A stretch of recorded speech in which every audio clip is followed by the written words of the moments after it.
Situasi geopolitik akibat perang antara Iran melawan Amerika Serikat dan Israel menyebabkan harga minyak mentah dunia melonjak hingga di atas $100 Amerika per barrel.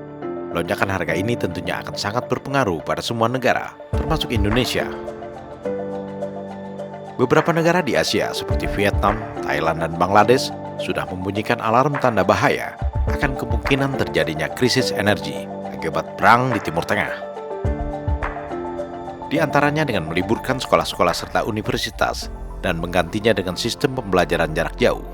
Bagi para pegawai pemerintah dan swasta, diberlakukan WFH atau Work From Home dan WFA atau Work From Anywhere. Semua itu dilakukan guna mengurangi penggunaan kendaraan berbahan bakar minyak atau BBM. Situasi di Indonesia boleh dikatakan masih relatif aman. Cadangan energi masih mencukupi, sehingga belum ada kenaikan harga BBM. Pemerintah bahkan masih menambah alokasi subsidi BBM guna meredam dampak kenaikan harga minyak dunia. Kegiatan transportasi masih berjalan normal, lantaran pemerintah berusaha keras agar hari libur Idul Fitri yang selalu diwarnai kegiatan arus mudik dan arus balik tidak terhambat oleh pasokan dan harga BBM. Namun tidak seorang pun bisa memprediksi sampai kapan situasi yang relatif normal ini bisa berlangsung. Zionis Israel yang haus perang justru semakin bersikeras untuk melanjutkan serangan-serangan militernya ke wilayah Republik Islam Iran. Dalam menghadapi situasi geopolitik yang semakin tidak menentu itu, pemerintah Indonesia mengeluarkan berbagai jurus untuk mengurangi impor BBM, khususnya solar dengan mempercepat penerapan B50.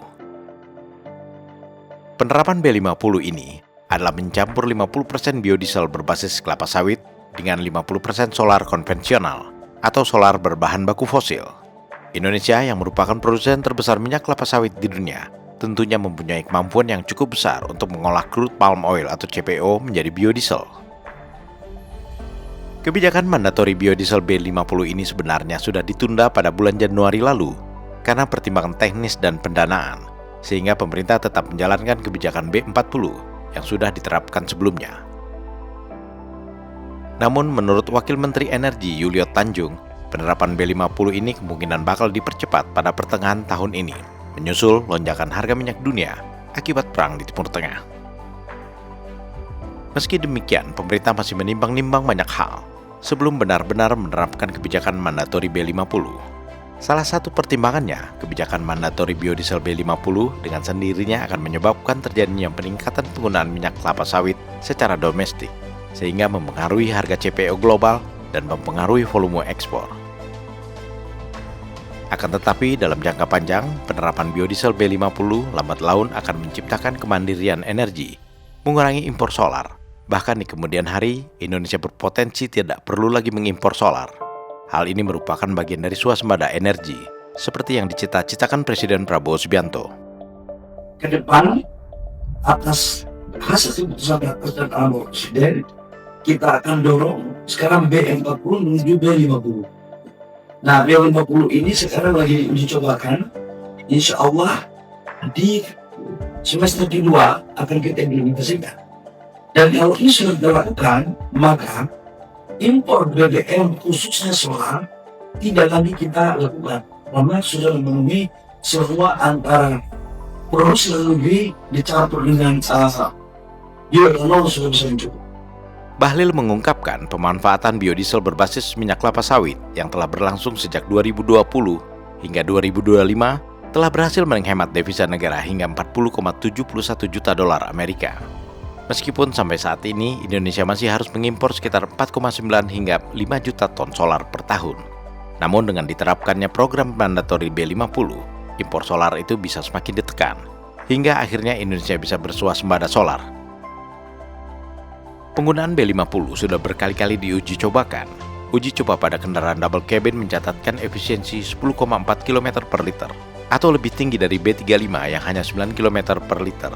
Sedangkan kendaraan pribadi berbahan bakar solar tanpa modifikasi mesin berhasil menempuh jarak 17.000 km dengan menggunakan B50. Uji jalan total untuk otomotif yang menggunakan B50 sudah mencapai sekitar 18.000 hingga 20.000 km. Penggunaan biodiesel B50 dapat menurunkan emisi karbon dioksida dan karbon monoksida, serta partikel-partikel berbahaya yang biasanya ditimbulkan solar konvensional. Dengan kata lain, B50 merupakan energi terbarukan yang ramah lingkungan. Keunggulan lainnya dari sisi ekonomi adalah meningkatkan penyerapan minyak kelapa sawit di dalam negeri, serta meningkatkan kesejahteraan para petani sawit. Tetapi penerapan B50 secara besar-besaran harus diimbangi dengan penambahan lahan sawit yang lebih luas, agar persediaan minyak sawit untuk dijadikan biodiesel dapat terpenuhi.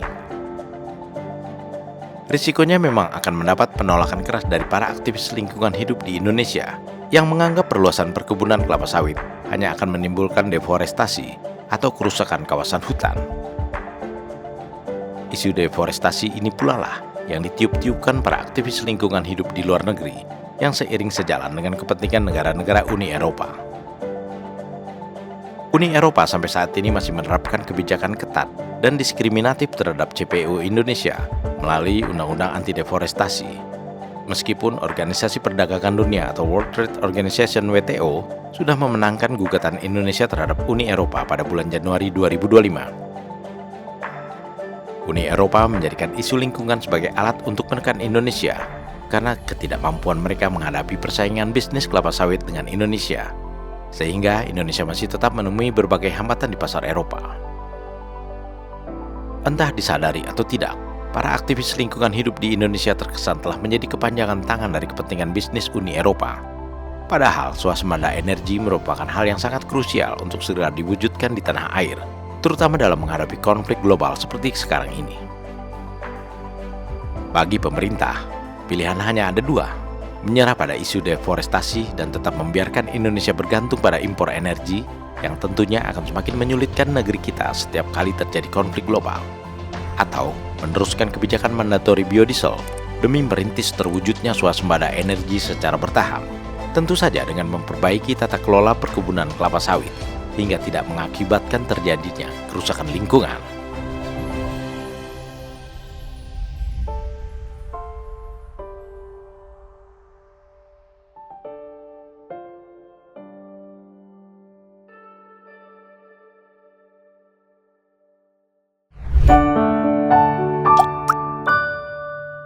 Men of our time.